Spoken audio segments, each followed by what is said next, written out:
Vamsi international సంస్థ, Ghantasala international foundation trust ఈ ఉభయ సంస్థల సంయుక్తాధ్వర్యంలో 51 రోజుల పాటు ఘంటసాల గారి గాన లహరిని ఘంటసాల స్వరరాగ మహాయాగం అనే పేర నిర్వహించాలని సంకల్పించడం జరిగింది. ఇది 51 రోజుల పాటు జరుగుతుంది. ఏమిటి విశేషం అంటే, ఘంటసాల గారు జీవించింది 51 సంవత్సరాలే కాబట్టి ప్రతిరోజు 51 పాటలు, ఆయన స్వరపరిచిన పాటలు, ఆయన గానం చేసిన పాటలు, ప్రతిరోజు ఒక 51 పాటలు ఎంపిక చేసుకొని వివిధ గాయనీమణుల చేత, గాయకుల చేత పాడిస్తున్నారు ఈ సంస్థ వారు. దీనికి నేను అధ్యక్షుణ్ణిగా ఉండడం నా అదృష్టంగా భావిస్తున్నాను. కారణం, ఘంటసాల గారితో 12-13 సంవత్సరాలు నేను అనుబంధం నెరపిన వాడిని. మా గీతానుబంధం అలాంటిది. ఆయన సంగీతం, నా గీతం వెరసి మా అనుబంధం అది. ఘంటసాల గారు వారితో నేను 13 సంవత్సరాలే రాసిన ఈ సమాచారం ప్రకారం ఏమిటంటే, ఘంటసాల గారు పాడిన పాటల్లో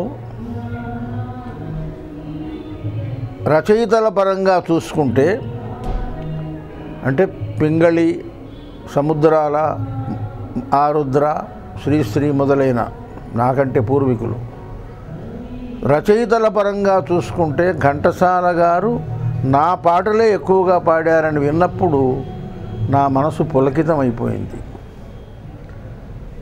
అలాంటి స్వరం, ఘంటసాల స్వరం, అది తెలుగు జాతికే ఒక వరం. ప్రతిభావంతులైన గాయకులు ఎంతోమంది ఉన్నారు, చాలా అద్భుతంగా పాడుతారు. కానీ ఘంటసాల గళం ఘంటసాలదే. కాబట్టి ఆ మహనీయుడి, ఆ చరితార్థుడి, ఆ గాయకమౌళి సంస్మరణ చిహ్నంగా ఈ స్వరరాగ మహాయాగం నిర్వర్తిస్తున్నారు. ఇది ఒక యోగంగా భావించి నిర్వర్తిస్తున్నారు. దీన్ని ఆదరిస్తున్న ప్రేక్షకులకు, మరి దీనికి సహకారం అందిస్తున్న వారికి ఆర్థికంగా వారందరికీ నేను అభినందనలు చెబుతున్నాను, కృతజ్ఞతలు చెబుతున్నాను. ఘంటసాల గారి స్మృతులను దృశ్యమానంగా చూపించడానికి ఒక మ్యూజియం, ఘంటసాల మ్యూజియం ఏర్పాటు చేయాలని సంకల్పించారు వంశీ రామరాజు గారు. దానికి ఇప్పటికే చాలామంది దాతలు ఎంతో సహృదయతతో ఇస్తున్నారు.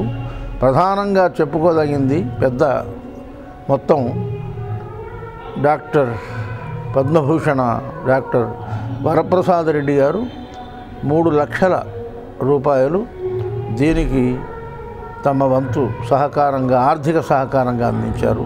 అలా మరికొంతమంది చిన్న చిన్న మొత్తాలు ఇచ్చుకుంటూ వస్తున్నారు. ముందు ఈ 51 రోజులు పూర్తయ్యేసరికి ఘంటసాల గారి పేర ఏర్పాటు చేసే మ్యూజియానికి సమగ్రమైన ఆర్థిక పుష్టి ఏర్పడుతుంది. అండ్ దాతలను కోరుతూ ఉన్నాను దీనికి సహకరించాలని. సెలవు.